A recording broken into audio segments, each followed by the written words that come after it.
Nous avons pu réunir l'ensemble des collaborateurs de l'OPAC de la Savoie et tous nos partenaires pour faire une journée de partage, d'échange d'informations qui a aussi permis de rattraper le temps perdu et de faire les 70 ans de l'OPAC que nous avions programmé l'année dernière, mais que la crise pandémique ne nous a pas permis de tenir. Donc, c'est une journée 2 en 1. On a voulu partir d'une vision la plus globale possible par l'intervention d'un membre du GIEC français qui s'appelle Jean Jouzel, donc qui nous a resitué les enjeux du réchauffement climatique, tout en les ramenant à la France et dans le secteur d'activité du logement. On attend déjà une diminution pratiquement entre 2015 et 2030, divisé par 2 les émissions de gaz à effet de serre dans le bâtiment. Ça inclut la construction, les matériaux, c'est important, et puis neutralité carbone à horizon 2050. Donc on voit bien, mais avec 0 émission dans le bâtiment. Ça va aussi à la fois bâtiment producteur d'énergie. 0 émission ne veut pas dire disons qu'on n'utilise pas de chauffage ou d'énergie, mais au contraire, on peut aussi en produire et globalement, ça peut être aussi de l'utilisation d'énergie l'hiver et de la production l'été. C'est quand même un bilan global sur une année, mais oui, l'idée est là quand même. On attend beaucoup du bâtiment, de l'urbanisme, également de la mobilité. Donc c'est quand même je crois extrêmement intéressant, motivant aussi pour les urbanismes, pour tous ceux qui sont impliqués, que d'imaginer ce que sera les villes et aussi les territoires dans une trentaine d'années.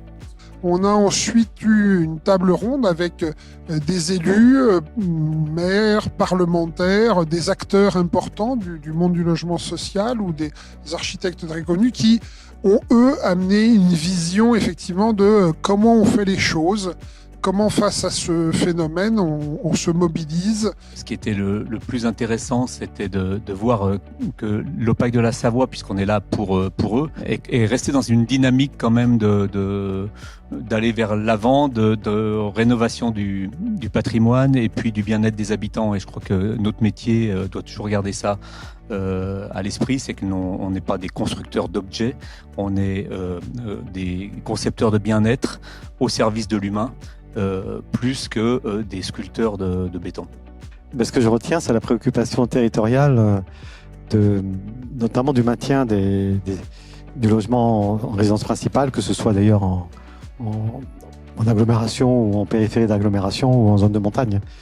Et cette préoccupation, elle recoupe ce que nous devons porter au niveau national vis-à-vis des pouvoirs publics. On découvre beaucoup mieux et on touche beaucoup plus du doigt ce qu'est l'OPAC de la Savoie.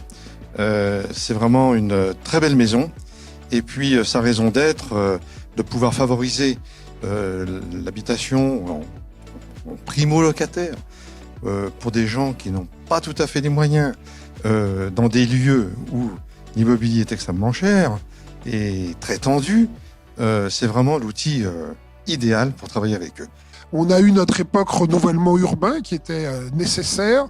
Maintenant, on parle plutôt, compte tenu de l'impact environnemental, du coût des matériaux, d'une seconde vie, c'est-à-dire partir de l'existant, une forme de résilience. Il y a la loi climat et résilience, c'est la résilience des quartiers, c'est la résilience des groupes immobiliers, c'est comment finalement réinvestir et transformer des bâtiments construits il y a quelques dizaines d'années sur un modèle familial, un modèle environnemental, comment les construire avec des usages d'aujourd'hui, des cellules familiales plus petites, un besoin d'accessibilité pour le maintien à domicile des personnes âgées et évidemment un impact environnemental moindre et surtout et avant tout pour nous, un coût au logement le plus réduit possible pour nos locataires. Chacun pouvait avoir en tête le passé, mais que vraiment l'avenir, on l'a bien tous redit, est entre nos mains pour faire que le futur soit le moins pénalisant possible, voire même le plus gratifiant possible pour chacune et chacun d'entre nous. L'avenir de l'habitat, il faut le regarder groupe par groupe. On a fait un plan stratégique patrimonial pour avoir une stratégie et on a fait aussi une analyse par groupe. Il y a des groupes qu'on va rénover